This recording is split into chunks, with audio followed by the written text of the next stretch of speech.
Presentation on GST features federal level of GST. Presented by Shruta, MCOM Final, MPM Government First Grade College, Karkala. Silent features of GST. The introduction of goods and services tax is a very significant step in the field of indirect tax reforms in India.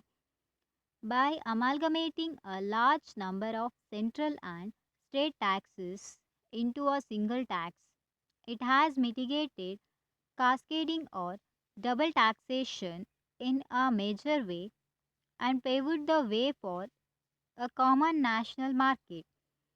Introduction of GST has also made Indian products competitive in the domestic and international market. Under first one, GST would be applicable on supply of goods or services as against the concept of tax on the manufacture of goods or on sale of goods or on provision of services. Here GST would be applied to goods and services as against the concept of tax payments in goods or sales or on provision of goods.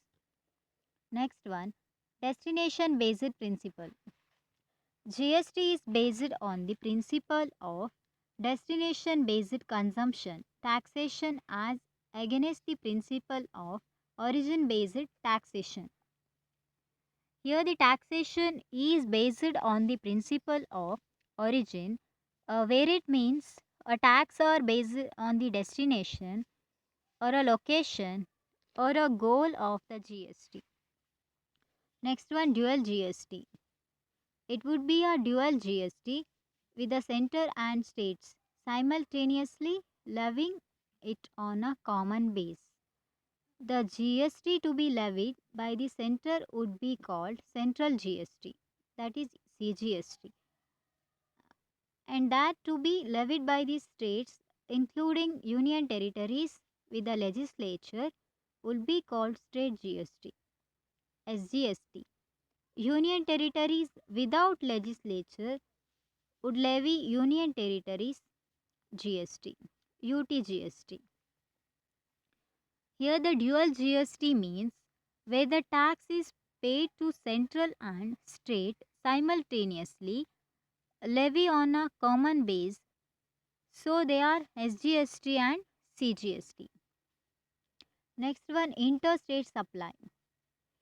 An integrated GST IGST would be levied on interstate supply including stock transfers of goods or services. This would be collected by the center so that the credit chain is not disrupted.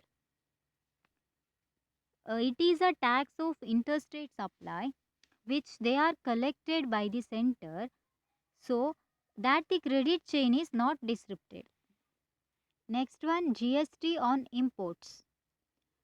Import of goods would be treated as interstate supplies and should be subject to IGST in addition to the applicable customs duties. Import of services would be treated as interstate supplies and would be subject to IGST. Here, import of goods are the tax made by the IGST in addition to application to customs duty. Next one, items kept out of GST. GST applies to all goods and services except alcohol for human consumption. GST on 5 specified petroleum products crude, petrol, diesel, ATF, and natural gas would be applicable from a date to be recommended by the GST. Here, tax is exempted. They are alcohol for human consumption. Some of the 5 specified products are going to apply from a date to be recommended by the GST. Next one, taxation on tobacco. Tobacco and tobacco products would be subject to GST. In addition, the center would continue to levy central excise duty. Here, tobacco and tobacco products is having the subjects of GST. In addition, here center would continue the tax on central excise duty.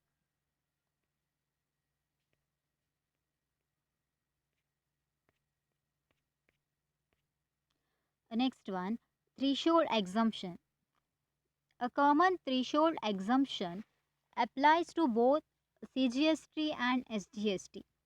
Taxpayer with an annual turnover of 40 lakh or 20 lakh for special category states would be exempt from GST. It is applied to both CGST and SGST taxpayers with an annual turnover of 40 lakh. Rupees 20 lakh is for special category state. Next one, exports are zero rated. Actually, no GST is levied on exports by making them zero rated taxable. Here, the tax is not made to exports, where here it is applied to zero rated tax.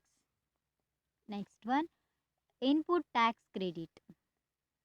To be board based by making it available in respect of taxes paid on any supply of goods or services or both used or intended to be used in the courts or furtherance of business.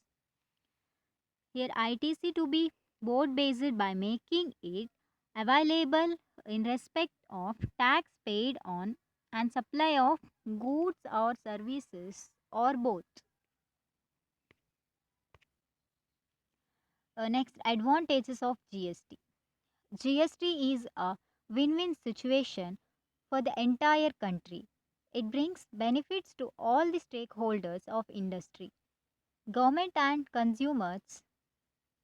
It has lowered the cost of goods and services, given a boost to the economy, and made the products and services globally competitive.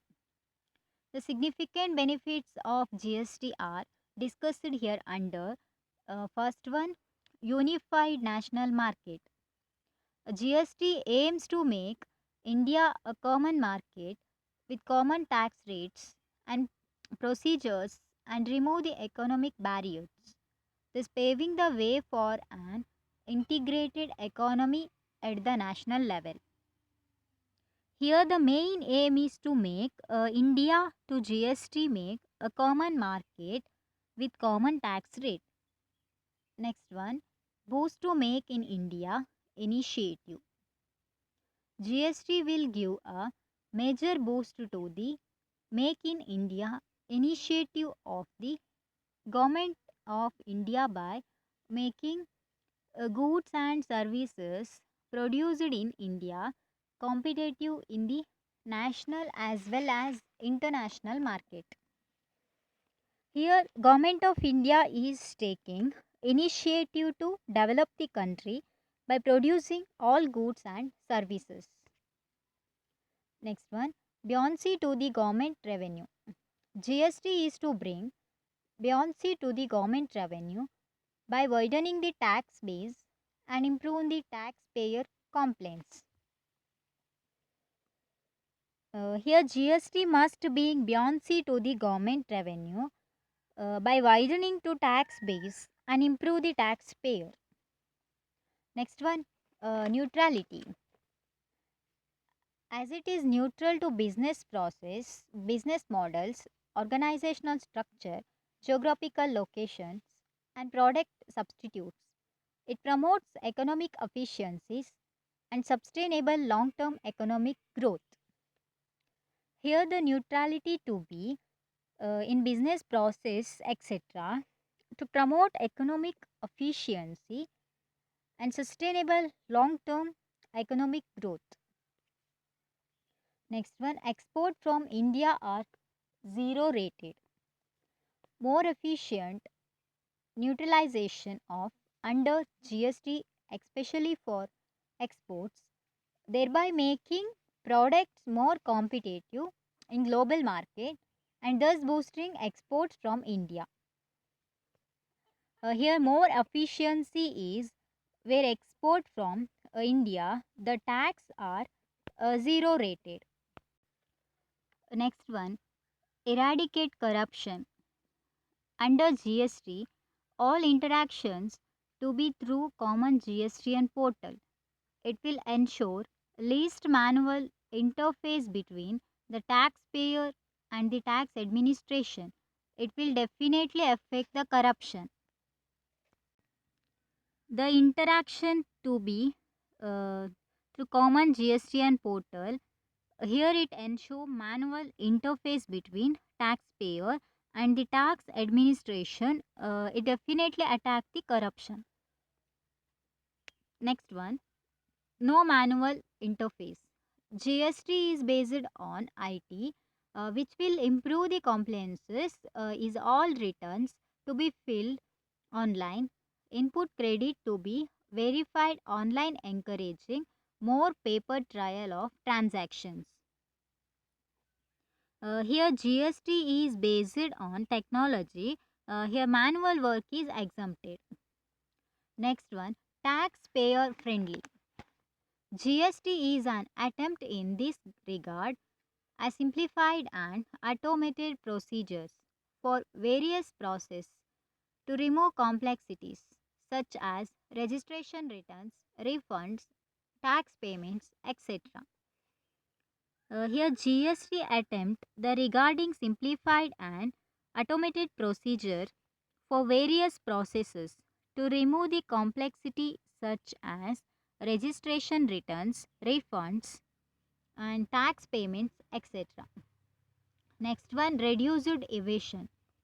Uniform SGST and IGST rates will reduce the incentive for evasion by eliminating rate arbitrage between neighboring states and that between intra and interstate supplies. SGST and IGST eliminate the rate obligate between states of neighboring and also between the intra and interstate supplies. Next one, Make in India initiative. Average tax burden on producers or manufacturers has came down, which is to bring down the price, and lower prices mean more consumption, which in turn more productivity and thus helping in growth of Indian industries. Here, the average tax burden on producers or manufacturers has came down the prices, and lower the prices mean a more consumption, which in the turn Indian industries. Next, disadvantages of GST. Following are the drawbacks of goods and services tax in India. First one, transition proved complex. Adoption and migration into new GST system is a complex tax for GST, which the GST Council has made various relaxation over the period. Here, adoption and migration in the new GST system is a complex task for which the GST Council has made various relaxations over the period or time. Next one, change in software. Under GST business have to either update their existing accounting or ERP software to GST complaint one or by a GST software so that they can keep their business going. But both the option lead to increased cost. Here updating the software to the existing account or ERP software, but both the option lead to increased cost. Next one, not a single tax. GST is being referred as a single taxation system, but in reality, it is a dual tax in which state and center both collect separate tax on a single transaction of sale and service. Here, the tax are not single, they are both taxed as SGST and GST. Next one, multiple tax rates. Under GST also there are multiple tax rates. Presently it has 5 slabs. In GST, 0%, 5%, 12%, 18% and 28%. Here tax rates are 5 slabs. 0%, 5%, 12% and 28%, etc. Next one, multiple state registration. Under GST, there are problems due to multiple state registrations. Business and firms are now needed to register for GST in every state they operate. Here, problems due to multiple state registrations, business and firms are now need to register for as in every states and services. Next one, professionals needed. Under new business and small people may require hiring professionals. It will create problems for small and new businesses. New business and small people may needy of professionals. Business and firms are now newly create the problems. Next one, computerized GST. Under GST, everything is online and it is a problem for small business or taxpayers. People are computer illiterates and do not have computers and related infrastructure. Um, Here GST are made only and it is in problem for small business people or taxpayers who are illiterates in computer.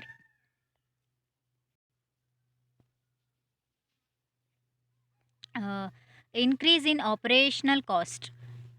GST will increase the operational cost due to employing of tax professionals to be GST compliant. Further, business will need to train their employees in GST compliance. It is made to train the employees in GST compliance. Next one, dual control. GST laws have given the control of business to central and state governments with businessmen binding by laws. This has given rise to complexity for many businessmen across the nation. Here, the law of GST is controlled by central and state. Last one, restrictions on composition scheme holder. Tax benefits of GST compounding scheme are only given if a taxpayer carries his business within the boundaries of a state. He is barred from carrying out interstate transactions and import export of goods and services. Here, the composition scheme holder are having restriction to burden to bad interstate transactions and import exports of goods and services.